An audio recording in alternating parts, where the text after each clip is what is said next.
Hey,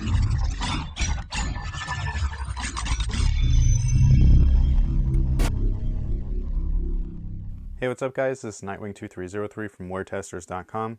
Today we have a first impression of the Nike KD6 Elite.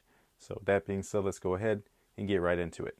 Alright guys, so this is the outsole. This I think is going to work a lot better than the original outsole, which is these guys right here. Basically it's just a reversed type of pattern. So these ones you have all of the triangles kind of hollowed out in between the lines, whereas this one they've kind of cored everything out perfectly, which in my opinion looks great, or not looks, but should perform great. And it looks more like the traction pattern that was found on the KD5 right here. So and these had really nice traction on a ton of different court surfaces, including dusty ones, whereas these ones really had a hard time with dust. So I'm hoping that these guys perform more like the 5s, because that's how they look. As far as the cushion goes, these things use full-length zoom or full-length max, max zoom, 360 zoom, whatever you want to call it. It's in there and it feels awesome. It feels like 360 zoom. One thing is that the midsole is much lower profile than the LeBron 10. So I'm not sure how well this is going to come out as far as visually, but this just sits a lot lower than the LeBron 10 does, so you don't feel like you're raised up as high, and it makes for a really nice kind of court feel just from a basic try-on. Now the LeBron 10s had an issue with flexibility, not only because of the full-length max unit or zoom unit, but also because of that really chunky, thick midsole.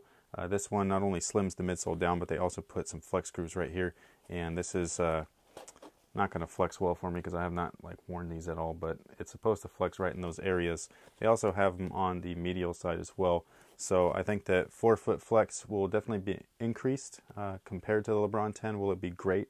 I'm not sure. When I was trying them on, again, it felt okay, but anything can change when you start running around in them. The materials are pretty crazy. It is very, very, very similar to the Hyper Rev.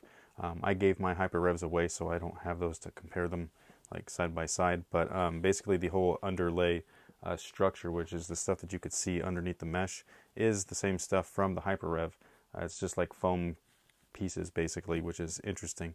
And then on top of it you have a sturdier mesh, but it is a very single layered mesh, so it's just like one straight sheet basically of mesh overlaid on top of that foam structure. However, on the inside you have a nylon material, so just like the Kobe 9 lows, the engineered mesh version, I think that these actually might hold up kind of well, especially compared to the Hyper Revs, which again have very similar features as far as their actual construction and build. You can see there's some fuse on the toe, the branding here is fuse, and then that little thunder strip right there is fuse. That's it. So it's gonna be interesting. Oh, also like right here along the eye stay and everything. But yeah, it's going to be a very interesting kind of feeling, and you know, we'll see how it plays and how it holds up. As far as their fit goes, go true to size. They fit perfect. It is mesh, so it might stretch a little bit for those with wide feet, but you're going to want to try them on, because I don't want to make recommendations when I don't have a wide foot. I just know that for me, having my foot shape, they fit perfectly. The tongue is a lot softer right here, so anybody that had that issue where they would kind of like bite up on your ankle and everything, I didn't personally have it, but I have heard from many people that, you know, it's an issue. I have people leaving comments on my website saying, hey, did you have it? It was hurting my ankle, all this stuff. I didn't have the issue, but if you did, they softened everything up, so hopefully it doesn't do that again.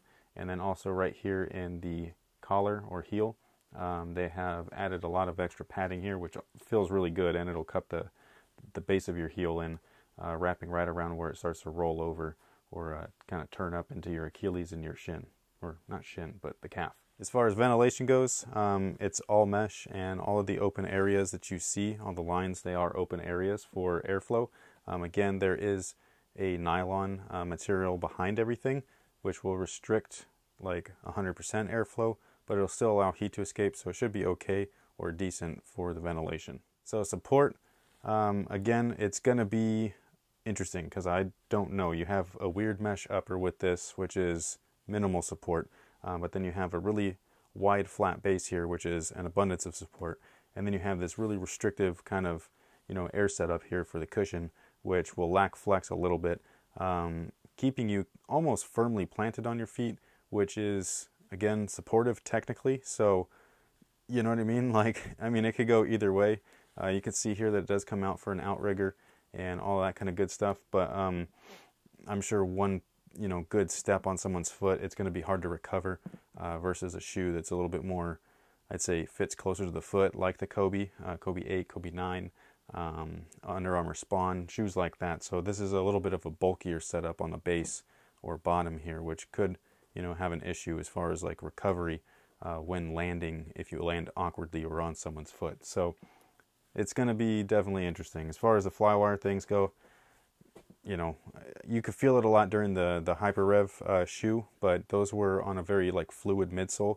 This is on a very restrictive midsole as far as flex. It's still going to be more flexible, like I said, than the LeBron 10, but not as flexible as something like the Hyper Rev. So it could just be just a weird shoe as far as transition goes. But again, we'll find out, and yeah, that pretty much takes care of it. Again, this is just first impressions. These are just my first initial thoughts after trying them on, comparing pieces from this shoe to other shoes that I've played in the past, since my, I guess, knowledge on court with all of these sneakers are so vast, since I've played in so many different models.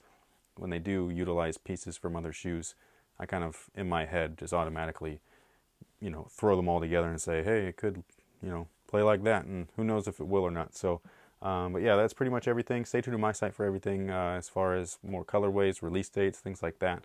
And again, the performance review coming up. So thank you guys for watching. Thanks for all your support. You'll be able to grab these this Saturday over at shoepalace.com as well as other Nike basketball retailers. So thank you guys again, and until next time, have a good one.